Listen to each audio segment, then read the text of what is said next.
The number of Americans who have mistakes on their credit reports is staggering. A 60 Minutes report exposed that most people cannot even correct the problems. CBS 2's Christine Sloan follows up.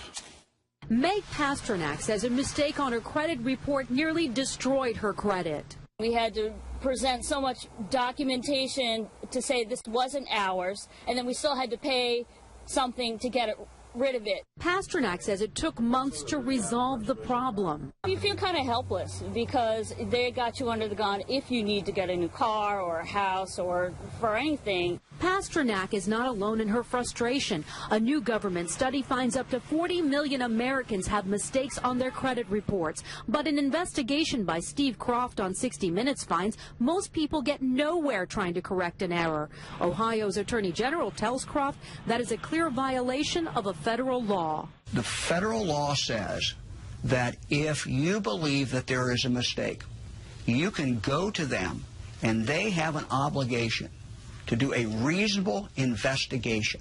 They're not doing a reasonable investigation. End result, if we're successful, is a deletion of that record from your credit report. The credit pros in Newark help people fight agencies like TransUnion and Experian. All the information they receive from a customer, they translate it into a code. They don't forward the letter and the proof of payment to the creditor.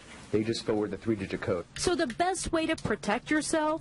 Go directly to the creditor rather than going to the credit bureau themselves. Another good habit to get into, check your credit report periodically to make sure there are no changes. In Clark, New Jersey, Christine Sloan, CBS 2 News. And like 60 Minutes, we were unable to get an actual person at the 3 credit reporting agencies. 60 Minutes was referred to the spokesperson for the agencies, who provided a statement citing an industry-sponsored survey that showed 90